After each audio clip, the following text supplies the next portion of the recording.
Here I am. I'm live. Okay, so I managed to shower. I didn't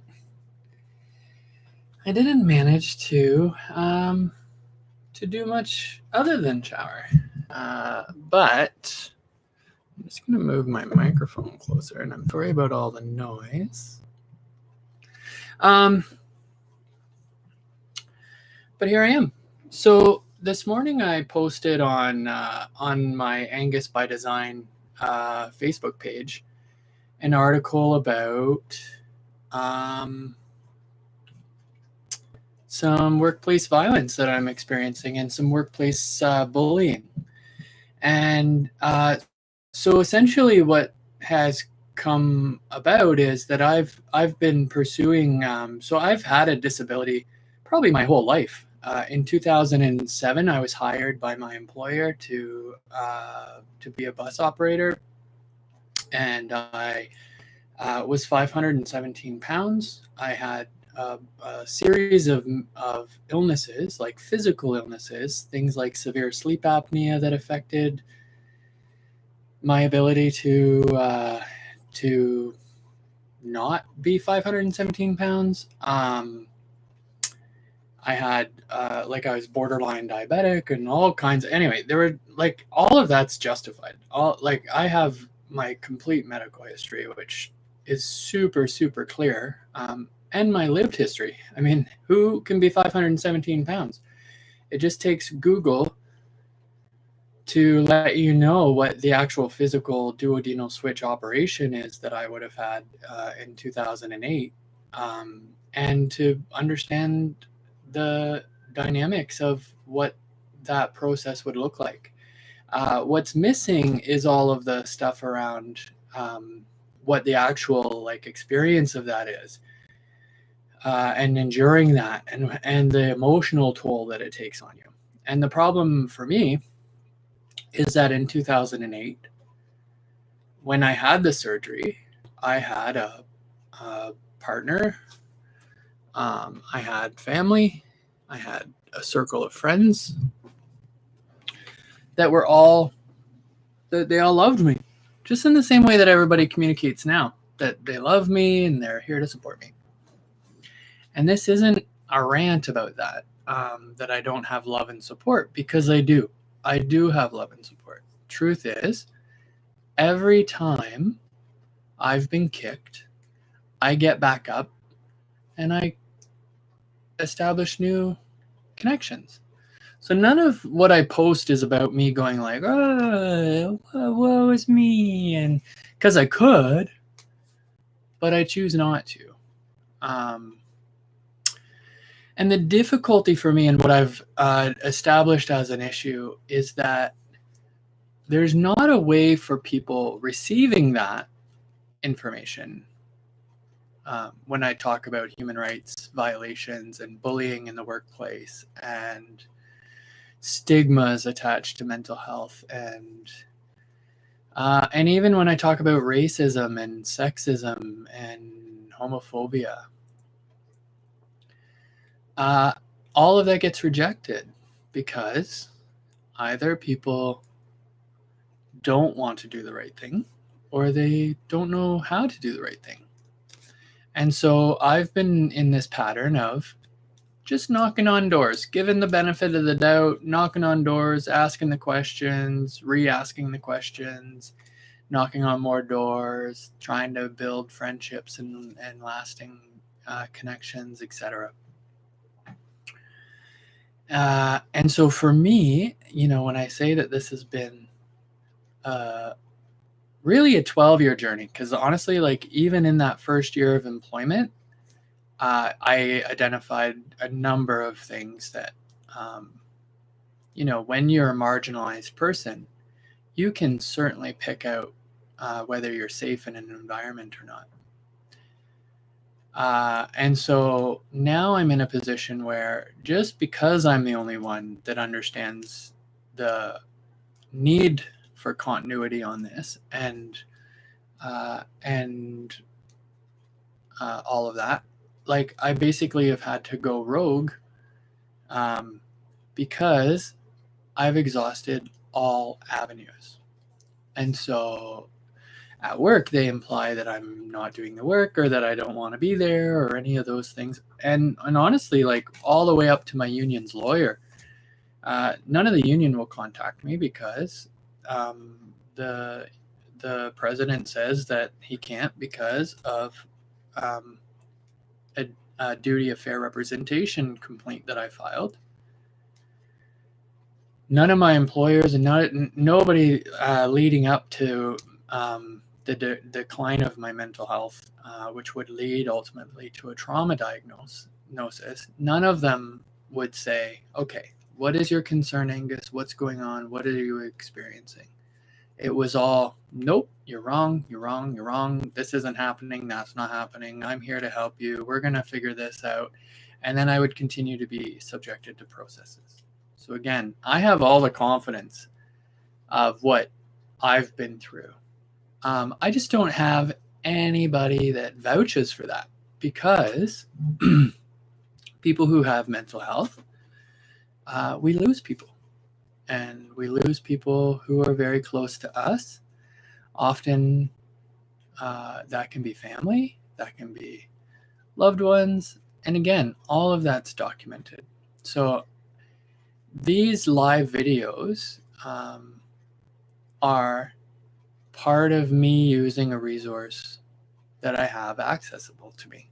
And the reality is that I don't have many resources available. I do have a well-documented history of trying to find resources. And if you want to look through any of my social media, being it Instagram, my Angus by Design page, any number of them, because like honestly, in a very scattered way, I've had to document a life that was slowly being erased. And the reality is that all of the things that I faced, bariatric surgery, divorce, losing my home and all the work I did to build my credit and to be in a place to be able to purchase homes and cars and to pursue a career and to pursue health. There's been a lot of barriers brought up for that. And so this morning, I posted on Facebook in a group for my fellow employees, not the group that I created, which originally when I was back and I was trying to create a positive atmosphere at work, trying to create the resource that I actually needed. All of those people are rejecting any of my declarations that there's anything wrong at OC Transpose. So, I said the word. I was going to try to avoid that because I feel like so many of them have resources to just take me right out of the conversation altogether, be it through force, be it through manipulation, because they've done it before. And the reality is that I'm now here to talk about it because when I can't access the resources that I need to process it, then I have the choice of either living in misery or not. And then recently, like I had reached out. So 3 years ago, like, and this is, again, this has been a thing that's been ongoing for me. Like I have all these conditions, right? So what people don't realize is that 3 years ago for my 40th birthday, in the middle of a shitstorm at work, dealing with all of this and trying to fight for my rights and all of these things, I knew I had to start talking. I knew I had to start having like these types of conversations. But I wasn't prepared, and nor am I now. Like, honestly, you get what you get. I wasn't prepared for that because I have all of these conditions. So when people who have mental health are disorders, and disabilities, when they're expected to do all of the labor that's needed in order to support them, well, that's just not a reasonable expectation. So here I am. And so I'm 10 minutes in, and I said I wanted to talk about what had happened. So I'm going to pull it up for reference just because I'm going to need to use it as a guide as to what I'm going to rant about so that I can try to avoid the symptoms that I experience. And the thing that I'm going to point out to you, and the other reason why these are live, is because if I edit my response, I will want to edit it so that I look as good as I can, just in the same way that I edit in real life. Like, there are people who rejected me in the comedy community, and all they could talk about was the fact that it was because I was depressed and I was bringing down the group, and it was stifling their energy. They didn't say that I was mean to them, that I was inappropriate, that I didn't do something, because again, it was a community that I had built. So as a person with a disability, by the way.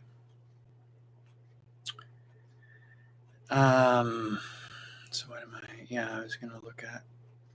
I meant to write this down, but I mean, if you're on my personal Facebook page, you'll see like that. Essentially, I was rushing to have a shower before this.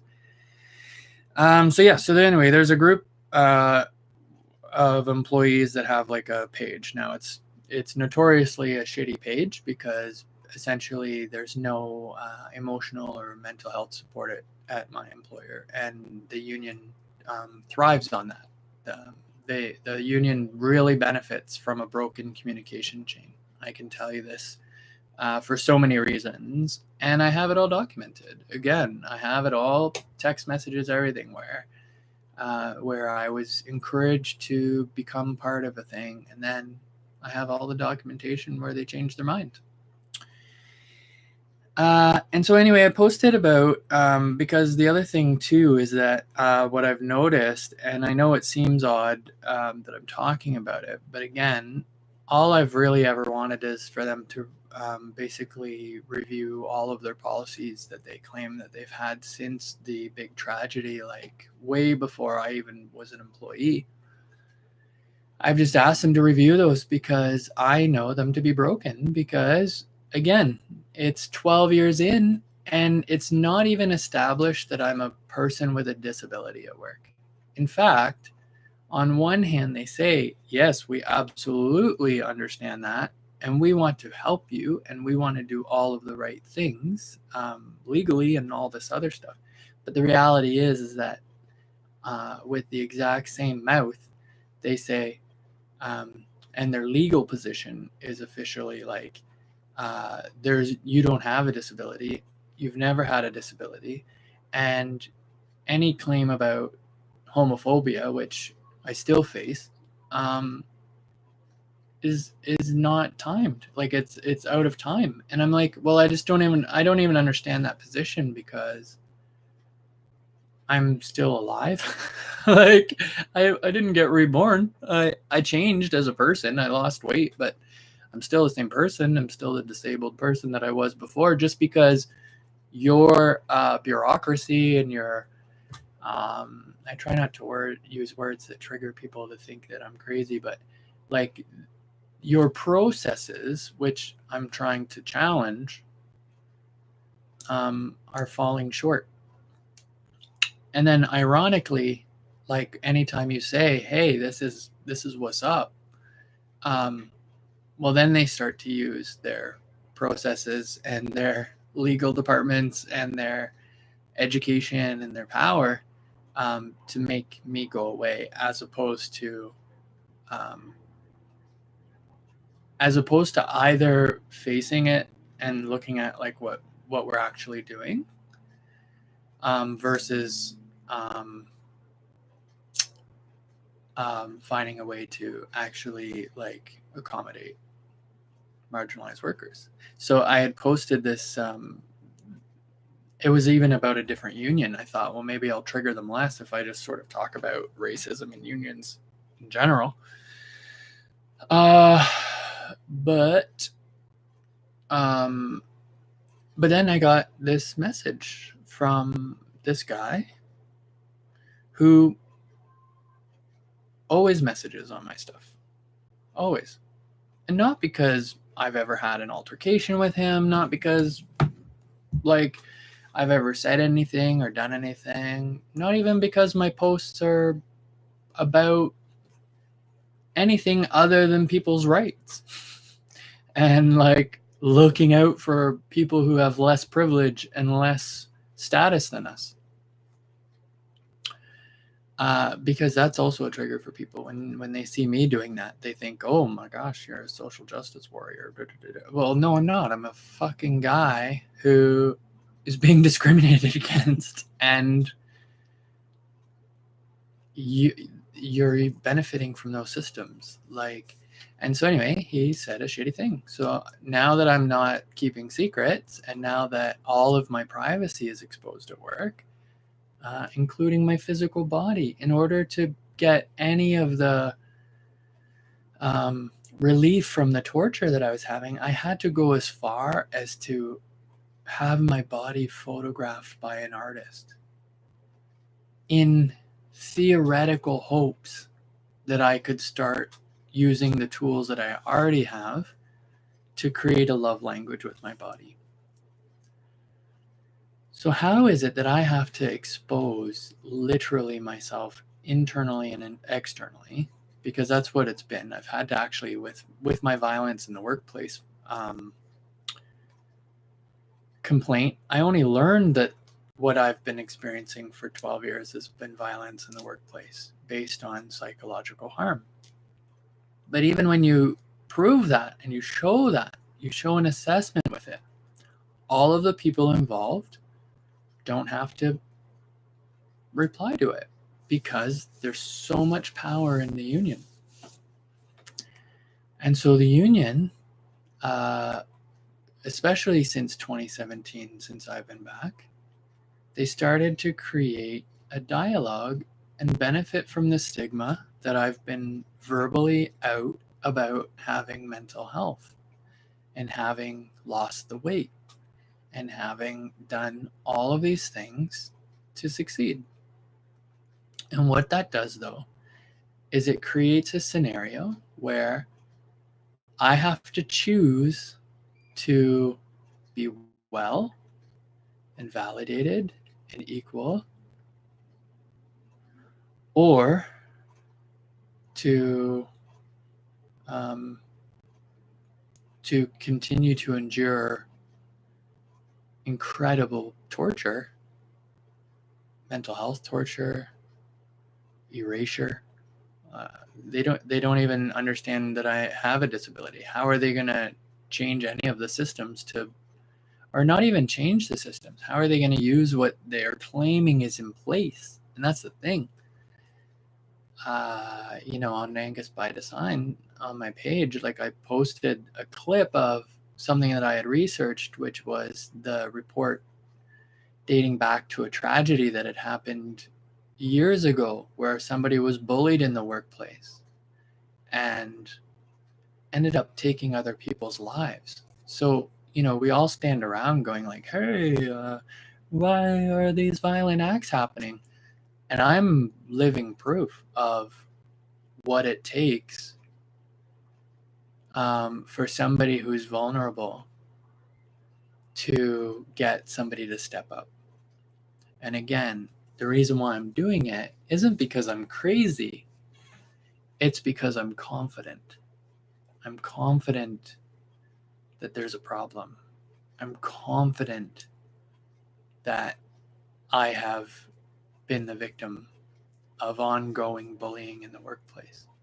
And in the moment that I called it out in real time and called him out, I saw that there was a reply, which isn't, there's always a reply because guys like that, they have to have the last word. As do I.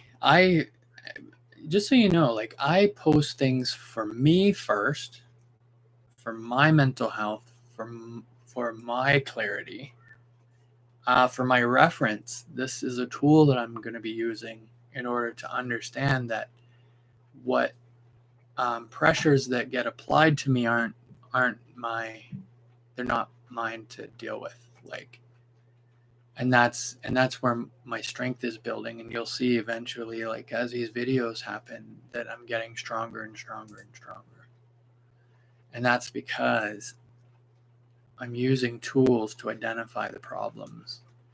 And while I have many problems and I can be a problem in many, many ways, the very, very, very, very, very, very, very basic truth of it is that I absolutely love myself. And I've always loved myself. That's how I'm alive. You've always loved yourself. That's how you're seeing this and hearing this. The difference between it and even now is that we don't connect how we love how we love ourselves completely. Like, we can be like, oh, I feel good about how I treat people. That's great. But it's not great if you think, oh, I'm a fat piece of shit, or oh, I'm too old, or oh, I'm super gay, or oh, like,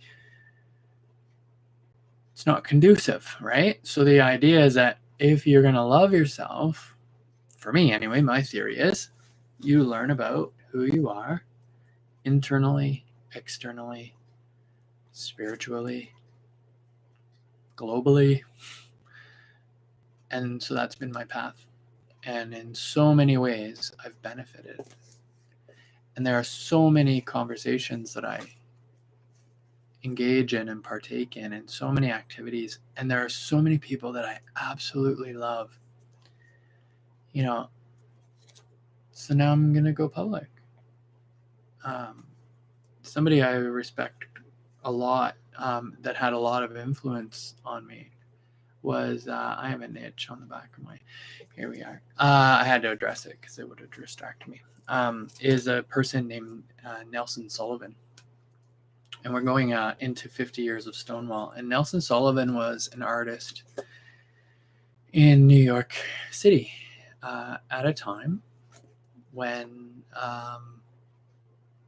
like pre-YouTube, pre-capturing any of it. And he essentially just documented his experience. And in documenting his experience, he discovered a whole incredible underground network of artists and creators and influencers and just people being and not giving a shit.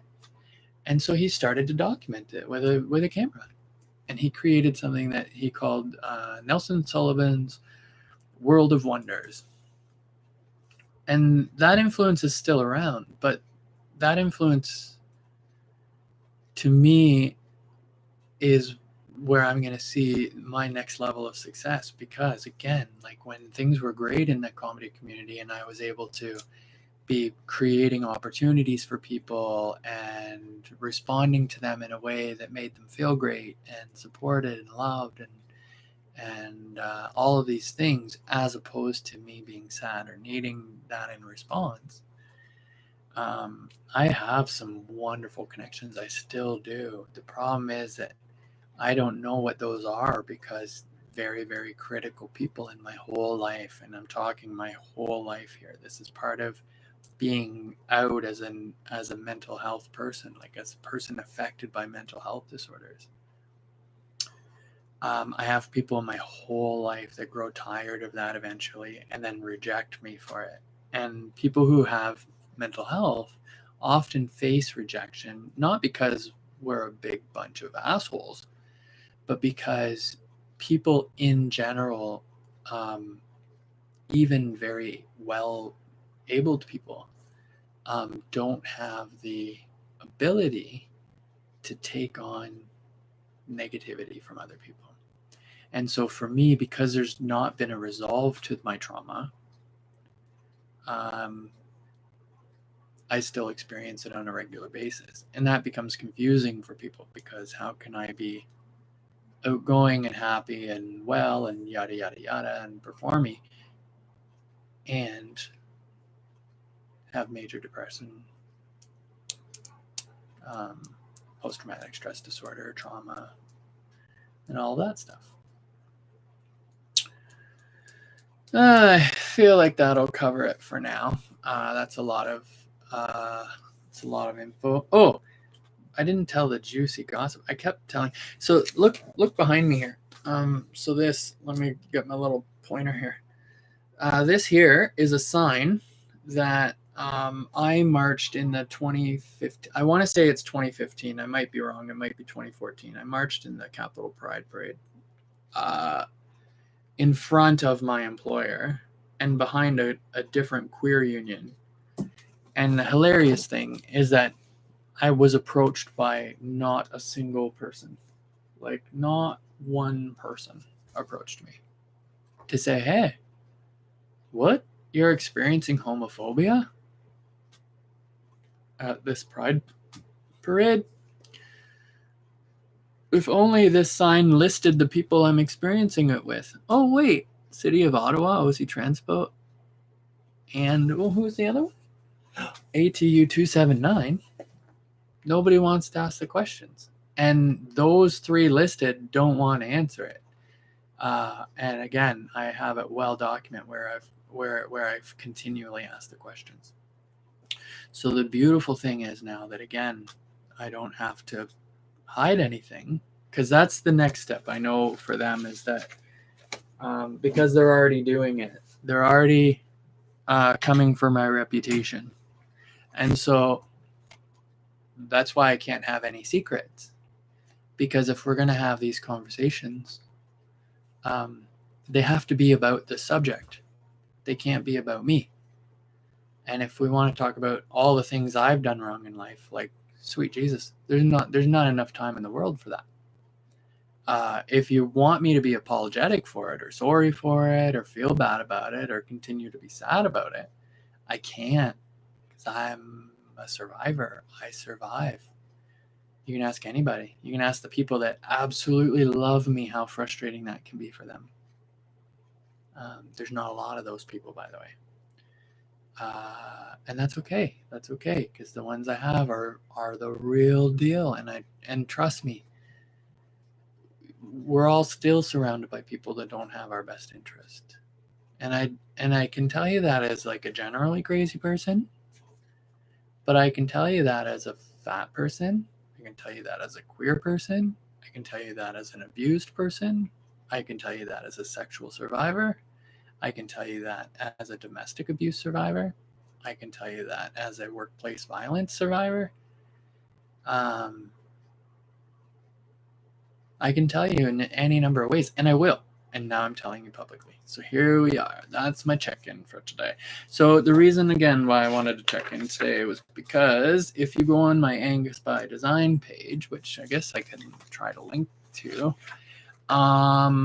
you will see a shitstorm that took up a good part of my morning, and that affected me in a very big way, because it really hurts my feelings, because I put a lot of love and effort into being an effective bus driver, and none of that gets reflected in the conversations that are happening around my human rights. And then even as I access resources to try to be well, I can't get access to resources in a comprehensive way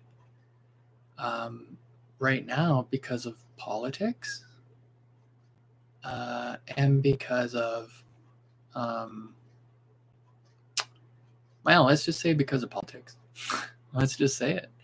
And again, if not to be shady, but if you want to have any indicator of how they handle anything, just, take a ride on your beautiful train that we have in Ottawa now, and let me know what your reflections are. Oh, wait, you can't ride the train yet? Okay. Well, there's that. All right, that's my time. Live check-in. It's a live check-in. Come see me on Facebook. Diddle-a-did-a-did. I'm gonna try to tweet too. Doodle-a-doo-a-doo. Bye.